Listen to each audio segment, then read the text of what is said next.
네, 안녕하세요. 한국강사교육인협회 대표 심선미입니다. 안녕하세요. 세종비추얼 진로도스 연구소의 이주연입니다. 네, 저희가 부모교육 프로그램 진행을 하면서 또 좋은 책들 네. 소개해드리는 코너도 준비를 하고 있는데요. 두 번째 책은 아이의 사생활이라는 책입니다. 네. 저는 사실 개인적으로 이 책은 좀 저의 인생책이라고 볼 수도 있어요. 저의 좀 인생 다큐멘터리이기도 하고. 네, 그래서 이 책을 한번 이제 목차를 보시면 아이의 어떤 전반적인 인생에 있어서 많은 것들을 다루고 있고, 특히나 어떤 좀 그 객관적인 어떤 실험이라던가 연구 데이터를 바탕으로 이렇게 내용들이 나와 있는 것들이 있는데, 예를 들어서 목차 첫 번째는요 보면요, 나는 누구인가 해서 나를 만드는 중요한 어떤 요소들이 여러 개가 있잖아요. 유전적인 게 될 수도 있고, 그 다음에 지능이 될 수도 있고, 그런 다양한 것들을 객관적인 어떤 과학적인 상식에 근거해서 이야기를 하고 있고요. 그 다음에 챕터 2에서는 남과 여의 차이를 다루고 있습니다.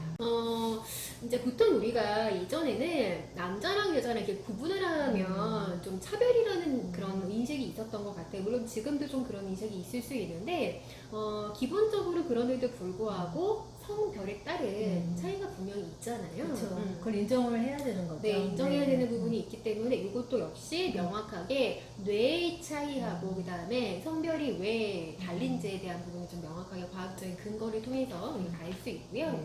그 다음에 이제 세 번째는요, 그 다중지능에 대한 이야기가 나옵니다. 네. 이 부분도 이제 좀 재밌게 저희가 한번 체크해 본 걸로 이따 얘기를 한번 나눠볼 테고요. 그 다음에 네 번째, 이 부분도 저는 좀 굉장히 충격적이었는데, 이 도덕성이라는 게 이렇게 중요한가라는 거를 잘 몰랐던 것 같아요. 근데 이 책에 보면은 이제 다양한 실험을 통해서 도덕성 지수가 높은 아이가 어떤 각종 성과라던가 그런 것들에도 굉장히 월등하게 잘 성과를 내는 이제 그런 것들을 볼 수가 있었거든요. 그래서 인생을 살면서 그 인성적인 부분, 이 도덕이라는 영역이 참 중요하구나. 우리가 전래동화에서 그냥 막연하게 알았던 것과 다르게 어떤 팩트적인 사실과도 연관되는구나 라는 거 좀 알 수 있었고요. 그 다음에 이제 마지막에서 그 자아 존중감에 대한 이야기가 나오거든요. 사실은 이제 저한테는 굉장히 중요한 부분이었어요. 그 여기서 이제 부모의 자존감 지수가 자녀한테도 대물림이 된다라는 부분이 나오는데, 저는 이제 부모의 어떤 재력, 그 다음에 뭐 다른 유전 이런 게 대물림 될 수는 있지만 자존감이 대물림된다라는 거는 사실은 처음 제가 접했던 이야기였거든요. 그러니까 물론 지금은 자존감이 많이 화두가 됐지만 제가 처음에 이 책을 접했을 때가 2008년도인가 그랬던 것 같은데, 그때는 좀 저한테 충격이었어요. 그래서 그런 내용들을 좀 볼 수 있는 책이라서 여러분들이 꼭 한번 읽어보시면 좋을 것 같아요. 그러니까 전반적으로 아이의 교육에 대해서 구체적인 연구 결과와 함께 제시를 하고 있으니까 그게 참 정말 좋죠. 필독서라고 생각합니다. 그러면 수장님께서는 가장 뭐 내용이 물론 좋은 내용이 너무 많다 보니까 뭐 하나를 꼽는 게 참 힘들었겠지만 그럼에도 불구하고 우리 구독자님들하고 함께 나누고 싶은 내용이 어떤 내용이 있으실까요? 항상 말씀드리지만 어떤 기본적인 원리는 좀 많이들 아시는데 그 다양한 상황에서 어떻게 행동을 해야 될까에 대한 부분은 뭐 훈련, 연습 이런 것들이 많이 필요하잖아요. 그러니까 이 책은 그런 연구 결과와 함께 또 그런 구체적인 사례를 또 많이 들고 있다는 거, 그거 역시 또 중요하거든요. 그래서 맨 뒤쪽에 보면 뭐 상처를 주는 말, 예를 들어서 공감을 주는 말 어떨 때, 상황이 아이가 어려운 과제를 하고 있을 때 상처를 주는 말은 어떻고 공감을 주는 말은 어떻고, 뭐 아이가 우연히 실수했을 때 뭐 각각 상황별로도 이렇게 쭉 나와 있어요. 그런 부분 다시 한번 말씀드리고 싶고요. 이제 구체적으로 제가 저한테 많이 이렇게 와닿았던 거 뭐냐면 사실 저는 좀 기질별로 굉장히 강압적인 엄마는 아니었어요. 기질적으로도 그렇고, 두 번째는 저희 어머니가, 친정 어머니가 좀 이렇게 엄하면서 좀 약간 강압적으로 딱 밀어붙이시는 그런 유형이거든요. 그런 기질을 갖고 있기 때문에 의식적으로라도 정말 아이들한테는 좀 자유롭게 두려고 하는 그런 게 아주 항상 마음속에 있었죠. 그러니까 저는 이제 좀 잘한다고 생각했던 게 뭐냐면, 여기 예를 들어서 여기 구체적인 예가 이런 게 나왔어요. 아이가 시험을 보았는데 다른 과목은 다 90점을 넘었어. 근데 한 과목만 80점을 받았다. 네. 뭐 그런 비슷한 상황에 저도 이렇게 말했어요. 뭐라고 말했냐면 잘했어, 괜찮아. 한 과목 정도는 80점이 괜찮아. 다음에 잘하면 되지 뭐. 그렇게 말하면서 저희 엄마를 떠올리면서 네. 우리 엄마 같으면 너 왜 80점을 못 받은지에 대해서 저도 되게 추궁을 했거든요. 네. 그래, 나는 그러지 않고 있어. 잘하고 있어. 네. 그런 머릿속에 항상 그런 개념을 갖고 살았던 것 같아요. 그런데 이 책에서 네. 그렇게 하면 안 된다는 거죠. 중요한 건 이제 여기가 아이가 만약에 아이가 속상하지 않았으면 이렇게 말하는 게 상관이 없는데 여기서는 아이가 그치. 80점 점수를 놓고 이제 속상했던 그쵸. 상황이었던 거죠. 속상해 한다면. 근데 이제 보통은 이제 음. 부모님이 먼저 판단해서 아우 너 그래도 잘했다. 야, 한 과목 정도면 괜찮은데 그쵸. 문제 여기서 포인트는 아이가 속상했을 한때 경우. 속상했을 때. 그러니까 두 가지 다죠. 아이가 속상해 하지도 않는데 먼저 막 말하기도 하고 그쵸. 속상해 하는데도 그 감정을 읽지 못하고 그냥 맞아요. 이렇게 말하고. 네네. 네, 아이는 진짜 자기가 정말 90점 이상 100점을 다 받고 싶었는데 엄마가 괜찮다고 그러니까 그게 뭔가 나는 그렇게 난 90점 받아야 되는데 그러니까 엄마 이렇게 말하면 와닿지가 않는 거예요. 그렇죠. 네. 그런데 이제 여기서는 그걸 확실하게 이야기를 하면서 이렇게 말해야 된다는 거죠. 네. 정말 속상하겠구나. 이게 공감인 거잖아요. 맞아요. 그렇죠? 그리고 네가 이번 시험을 정말 잘 보고 싶어 했던 거 엄마도 알아. 너 그렇게 노력했잖아. 이렇게 말해주는 게 진정한 공감인 거죠. 네. 그런데 그 미묘한 차이로 미묘한 차이가 아닌가? 저는 그냥 제 식대로 잘해주는 게 네. 그냥 괜찮아 이렇게 말해줬던 게 굉장히 많이 와닿았어요. 맞아요. 네, 속상한 네, 네. 감정. 네, 특히 또 기질별로 보면 저희 아이들은 사실 저하고는 반대로 욕심도 많이 있고 그 현실적으로 막 노력해가지고 결과를 자꾸만 내고 싶어하는 아이들이었거든요. 그러니까 분명히 우리 아이들은 이 80점을 점수를 보고 굉장히 속상해했을 아이한테 제가 제 식대로만 그냥 그렇게 괜찮다고 했던 제 자신을 좀 돌아보고 네. 아차 싶은 그런 생각이 들었어요. 네. 그렇구나. 네. 그러면은 소장님 같은 경우에는 만약에 이제 이렇게 속상해 하셨잖아요. 네, 네. 그럴 때 이제 소장님은 이렇게 속상할 때 좀 어떤 식으로 공감받는 게 좋으실 것 같아요? 그쵸. 그렇게 참 좋은 질문 하셨는데요. 네. 그렇게 따졌을 때 저는 그거에 대해서 그냥 괜찮다고 말해주면 될 것 같아요. 저는 제 기질은 좀 네. 하여튼 그게 강압적인 친정 어머니로부터의 그 강압을 받았던 그 느낌, 그게 정말 싫다는 그 생각 하나로 되게 많이 좀 있었던 것 같아요. 그래서 괜찮아. 네. 필요 없어 좀 약간으로. 예, 그렇게. 그러면 그냥 제 자신을 추스리고 제가 또 좀 이렇게 알아서 좀 하는 면이 나오는데, 그렇지만 또 어떻게 보면 이렇게 더 구체적인 공감을 해줬으면은 좋았을 수도 있죠. 그렇죠. 네. 감정이 되니까. 예, 근데 판단이라던가 그런 게 없이. 네, 근데 구체적인 공감을 전혀 못 받고 거기에 좀 더 막 강압적으로 막 이렇게 넌 왜 90점 이상 못 받았는지에 몰아붙임을 당하는 그런 구조였으니까 네. 그게 굉장히 좀 싫다는 느낌이 지금도 확 올라오는 거 보이시죠? 네네. 왜냐면 저도 이게 갑자기 하나의 사건이 생각나서 이제 질문을 드렸는데, 네네. 근데 저는 얼마 전에 제가 이제 새롭게 이렇게 일을 시작하고 이제 하면서 스트레스가 저도 이제 좀 있었어요. 그리고 이제 내가 좀 잘할 수 있을까에 대한 걱정이랑 그 다음에 생각한 것보다 결과가 좀 안 나온다는 생각이 있다 보니까 제가 좀 힘들어하는 시기가 좀 있었나 봐요. 근데 남편하고 차를 타고 가면서 제가 옆에서 자기야 나 되게 좀 내가 원하는 대로 결과가 안 나오는데 나 되게 바보 같다 이렇게 제가 얘기를 했거든요. 근데 그때 이제 저희 남편이 그러니까 그대로 사실 이렇게 있는 그대로 너 좀 속상하겠다 이렇게 얘기 안 하고 야, 뭐 그렇게 애쓸 필요 없어.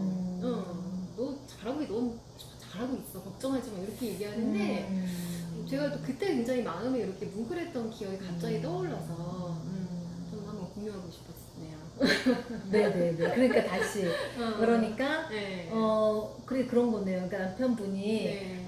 네가 얼마나 잘하려고 하는지 나도 알아. 뭐 이런 식의 공감이 아니어도, 그건 아니었지만, 그렇지만 그렇죠. 너가 그래도, 이렇게 애쓸 필요는 없어. 그냥 너 좀 잘하고 있어. 라는 그 한마디가 그때는 되게 참 따뜻했어요. 네.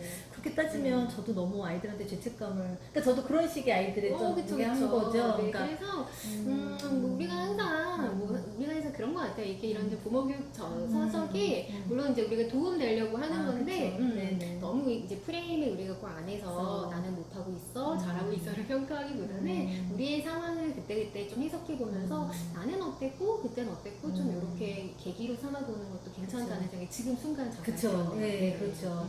그러니까 사실 지금 좋은 말씀 해주셨는데 네. 저도 사실 지금 이렇게 느껴지는 거거든요. 네. 그러니까 물론 이런 책에서 이렇게 하고 말고 이렇게 해야 된다 이런 거에 난 이렇게 못해서 너무 죄책감 그렇죠. 그건 또 아닌 것 같아요. 그 네. 죄책감에 너무 시달릴 필요는 없는 네, 그런 것 참고가 같아요. 되면서 다시 한번 우리의 어떤 사례, 음. 나이 사례하고 적용해 보면서 한번 또 대화하고 가족들하고 표현하는 계기가 되면 참 좋겠다는 생각이 제가 들었어요. 네. 네.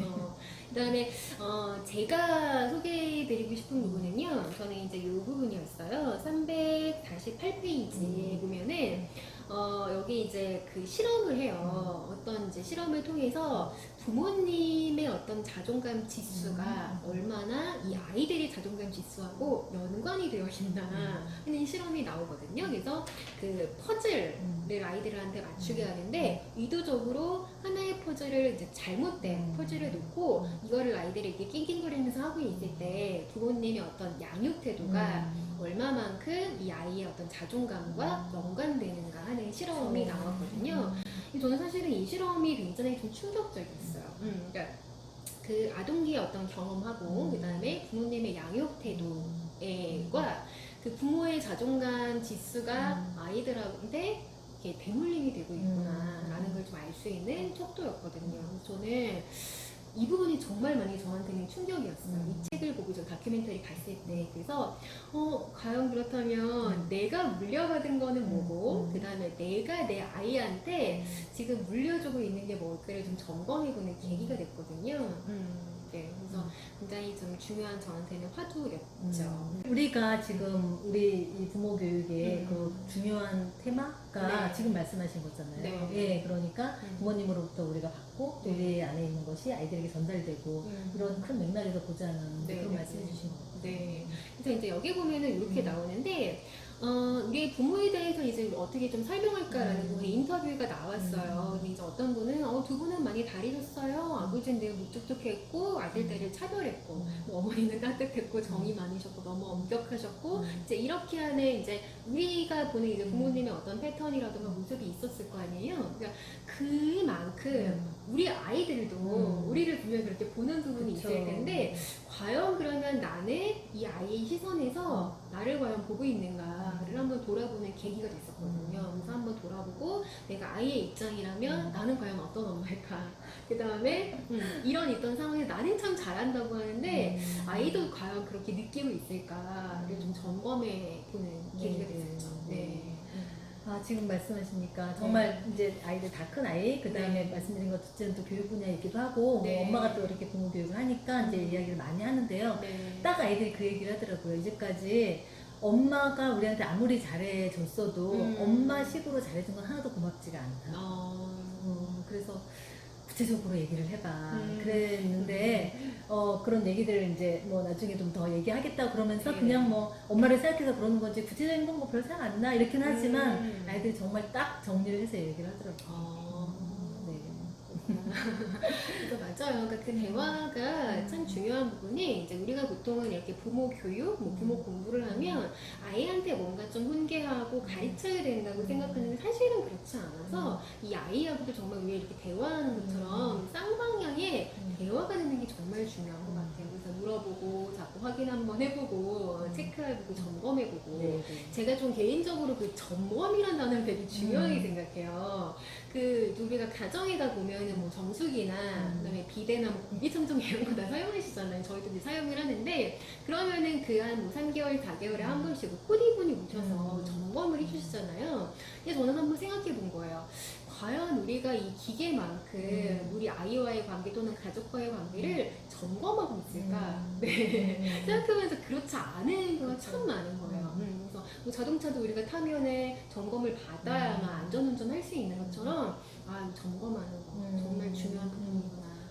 그래서 그래서 네, 너무 아이랑 또 1대1로만 그렇게 좀 계시는 것보다 네. 뭐 그런 시간 충분히 가지시고 음. 그리고 그 점검의 어떤 의미를 네. 뭐 유치원 선생님이나 아니면 네. 어린이 선생님을 계속 좀 소통을 하고 그렇죠. 아니면 뭐 친척분들의 이야기를 듣고 또 남편이 보는 시각하고 네. 내가 보는 시각이 틀릴 수 있으니까 네. 그래서 아이와의 소통도 중요하지만 네. 주변의 어른들과의 소통도 굉장히 맞아요. 중요한 것 같아요. 맞아요. 그리고 뭐 타인이 보는 뭐 옆집 엄마가 될 수도 있고 그쵸. 옆집 아이가 될 수도 있고 이제 음. 그런 것들도 참 중요하다는 생각이 들었어요. 네, 네. 자, 그 다음에 저희가 또 하나 얘기하고 싶은 게, 뭐, 물론 이제 좋은 내용이 너무 많으니까 직접 좀 구매해서 읽으시면 네. 좋을 텐데, 저희가 한번 그 다중지능, 그러니까 음. 강점지능에 대한 이야기를 저희가 또 한번 체크를 해봤거든요. 네, 해봤어요. 이제 여기 보면 체크할 수 있는 곡이 있어서 음. 여러분들도 한번 체크해 보시면 내가 그럼 어떤 부분이 조금 더 강점지능인가를 알 수가 있는데, 네, 소장님은- 236페이지에 이렇게 네. 있죠. 그렇죠? 소장님은 어떤 부분이 네, 강점지능으로? 저도 한번 네. 체크를 해보니까 네. 네, 언어지능하고 그다음에 인간 친화지능 아. 네, 이렇게 높게 나타났어요. 네. 네, 높게 나타났어요. 그게 이제 제가 진로에 대한 이런 뭐 상담 분석을 하면서 보면 네. 스트롱 검사가 있는데요. 네, 스트롱 네. 검사에 보면은 사회형이 굉장히 높게 나오거든요. 아. 그 사회형이 이렇게 인간 친화지능과 같이 연결되는 그런 부분이어서 네. 이렇게 좀 몇 가지의 이런 도구로 심리검사 도구로 해보면 이렇게 공통적으로 나타나는 것들은 네, 확실히 네. 적중률이 높은 것 같아요. 정확한 것 같죠. 네. 그래서 여기 보면은 이제 물론 이제 본인 것도 한번 해볼 수 있고 그다음에 아이 것도 체크를 해보면서 여기 보면은 이제 각자의 강점 지능에 맞는 좀 그거에 적합한 또 학습법에 대한 이야기도 나오거든요. 그래서 그런 것도 한번 참고를 그쵸. 해보시면 좋을 것 같아요. 대표님은 어떤 지능 네, 높게 나왔어요? 저는 네. 음악 지능하고요. 그다음에 자기 이해 지능이 음. 높게 나왔어요. 네, 네. 음악에 대해서는 어렸을 때부터 네. 절대 음감도 있었다 그러고 네. 네. 제가 음악에 굉장히 좀 예민하게 반응을 하는 편이어서 예를 들어서 만약에 뭐 영화를 보거나 그다음에 드라마 같은 거를 봐도 이제 그 내용보다 그 음악을 잘 좀 기억하는 편이거든요. 근데 저희 아이도 조금 그런 성향이 있는 것 같아요. 네, 그래서 아이하고 이제 그런 대화를 많이 나눠요. 엄마 이 음악 어디서 많이 들어본 것 같은데 엄마 이 음악 우리 어디서 뭐 봤더라 뭐 이런 얘기 네네. 하거든요. 그래서 아드님이 그 음악에 대해서 또 진로도 좀 생각해보고 있다고. 지금 좀 고려하고 있어요. 그러니까 이런 네. 것들이 어떤 뭐 적성이나 이런 쪽을 네. 찾는 데 도움이 되는 거죠. 네, 근데 자기 이해 지능이 그 자존감과 연결이 되어 있다고 해요. 네. 네. 그 자존감이 저한테 좀 화두 연기해서 그랬나 싶었는데, 이제 여기서 보면은 뭐 이제 자기 이해 지능이 높은 아이 같은 경우에는 스스로 계획을 세워서 지켜나가는 걸 좋아하는 그런 성향이 있다고 하는데 제가 정말 좀 그런 부분이 있어요. 그래서 누가 자꾸 간섭하는 것보다 좀 주도적으로 그렇게 하는 그런 어떤 장이 마련이 돼야 좀 동기가 생기더라고요. 네. 그래서 아이들도 이제 여러분들 한번 체크해 보시면서 부모님의 성향과 아이 성향이 좀 어떻게 다른가 또 비슷한 부분이 있나 체크해 보시는 것도 좋을 것 같아요. 네. 이 사생활 책을 함께 읽었는데요. 책 두께가 참 두꺼운데 저는 개인적으로 되게 재밌게 읽었어요. 네. 저는 한 번에 쭉 읽히더라고요. 네. 그러니까 이것도 이제 성향에 따라 좀 다를 수 있는데 뭐 조금 만약에 어렵다 싶으시면 좀 천천히 이렇게 정독해 그렇죠. 가시면서 읽으시는 것도 좋고 네. 그다음에 한 번 이렇게 휘리로 읽고 나서 또 한 번 중요한 부분도 잘 취하시는 것도 네. 중요한 것 같아요. 이 목차를 보시면 이렇게 네. 여러 가지 분야에 따라서 나와 있으니까 필요한 걸 좀 해서 읽으시면 좋을 것 네, 같아요. 네. 그래서 제가 이제 마지막으로 하나 드리고 싶은 게, 347페이지에 이제 작은 맞아, 소제목이 맞아. 네. 아이는 부모의 거울이다라는 이야기가 나와요. 네. 물론 이게 뭐 참 다 우리가 알고 있는 이야기지만 정말 이것만큼 팩트는 없는 것 같더라고요. 네. 아이의 행동이라던가 이런 걸 봤을 때 다 나의 있는 모습이 나오는 경우가 참 많잖아요. 그래서 참 중요한 거는 우리가 아이를 잘 가르치기 위해서 공부도 하고 교육도 하는 거지만 결국에는 나를 이렇게 돌아보는 게 먼저 선행이 돼야만 이 아이한테 이렇게 또 반사가 되겠구나 그렇죠. 라는 생각이 네, 들었습니다. 네. 네.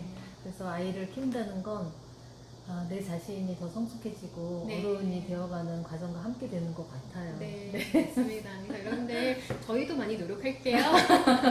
우리 함께 좀 성장하는 네. 그런 부모님들 어른들이 되면 좋을 것 같고요. 네, 저희도 많이 노력하는 어른이 되도록 하겠습니다. 네, 다음번에 또 저희가 더 좋은 책으로 또 찾아뵙도록 할게요. 네, 다음에 만나요.